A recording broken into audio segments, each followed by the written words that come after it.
Success! Here is the young Maribes finally after all that driving around, and actually we managed to survive the signal, so that's great stuff. Lara, sorry, I didn't answer your question all that well earlier. I was a little bit worried looking through all the different directions where this cat could have been. But we rely on other guides on identifying the animals correctly, and that's how we know what animal is where. Also, because leopards and lions are territorial creatures, certain animals tend to be in just certain areas. So we know that Thandi used to be on Juma a lot, but now she seems to have moved and she's hanging out on Chitwa and Torchwood, which is where she used to be before Karula disappeared, and then she moved on to Juma. So because leopards also have a unique spot pattern, we're able to identify individuals. Sometimes you have to look at the spots on top of the whiskers. They have different combinations. Maybe they'll have 2 or 3 spots on the right-hand side and then 4 on the left-hand side, but the combinations tend to be quite unique. So just by looking at that, you're able to determine which individual. And if you can't really tell the spots above the whiskers, then you can also look at the side pattern. And then just out of habit of seeing a certain animal quite a few times, it's almost like you're looking at a person. You are able to recognize the facial features, and who that animal is straight away, almost like recognizing an old friend. If you don't see them for a while, then sometimes it fades away. And there is, or at least I find, there is a similarity between members of the same family. If you look at Lalamba or Thandi or Tamba, you'll kind of know that there's something there, and you can confuse them amongst one another because they look fairly similar. In this case, well, also we had no reason to distrust that it would be Maribes because the update came from Tristan. And I would trust that man for any leopard ID. He really does like spending time with them, and he's got a very good photographic memory. So when he reported that Maribes was around here, well, very good chances that it was indeed Maribes. Seems like he's actually not too far from the eastern side of Chitwa. He's not where he was hanging out in Torchwood. They've moved further east. And it seems like they were tracks for Thandi, maybe just on the Cheetah Plains driveway, eastern side of Chitwa. So it could be that she's just dropped him off here. They seem to be spending an awful lot of time together lately. I think maybe after he spider bagged, she realized that he's not ready to be an independent cat. She's just like, no, you still need some training. But she's gone down onto that area, or at least the tracks are in that area, and would explain why he's here and not a Torchwood Dam where it were. Actually, Leadwood Dam, where he's been hanging around for the last while. He's chosen a beautiful termite mound, and now it's not the best in terms of view, but it's very good. If he does get up, then we'll have a nice view of him up there.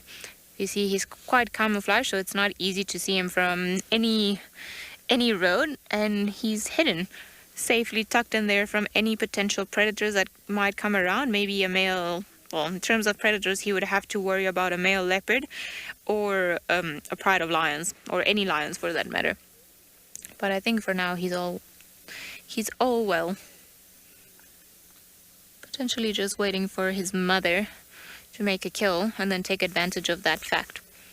I do love his ears, though. I find he's easy to identify because he's got the hairiest ears I've ever seen on a leopard before. Oh, yawning. Well done. Now, whenever they start grooming or yawning, then we've got more of a chance of seeing them get active.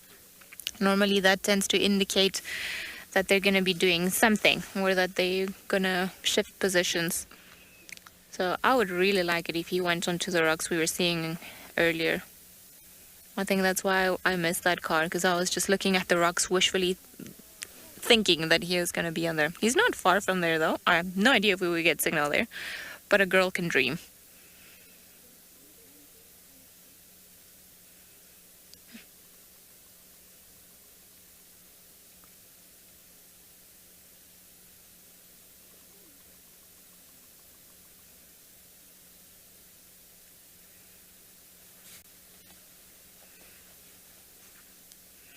Maybe he's got a few ticks that are bothering him there. He seems to be grooming and sort of bite scratching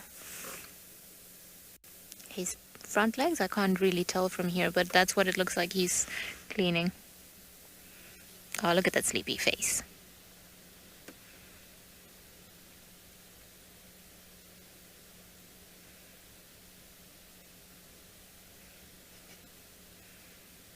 Almost looks like he's doing it half asleep.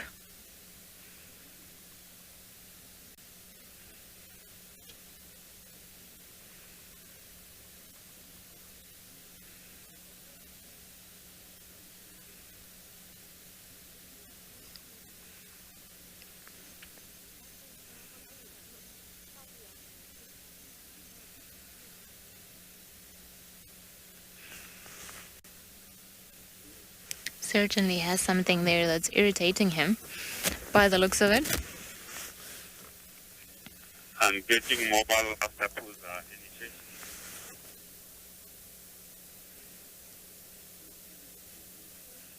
Well, grooming session is well underway. Don't know if this is his first grooming session of the day. Looks like it by how active he's been doing this, and I think he's just busy cleaning his coat. It's hard to tell from this position, but I think he's just cleaning his stomach, or his belly, or the underside of his belly. It almost looks like that from the angle that he's in. Otherwise, he's lying in a very strange position. But as most of the animals walk through the bushes, they tend to pick up a lot of ticks, perhaps even grass, little things that attach to themselves, and then they become irritating as they carry on moving. So in the case of a leopard, and as we saw dark mane yesterday, their tongues are very rough, and they have this little cells, this papillae, that act as a comb. So when they start licking themselves, they actually capture it in between the grooves of all of these little cells in their tongue. And then they get rid of them on their skin like that, or on their coats.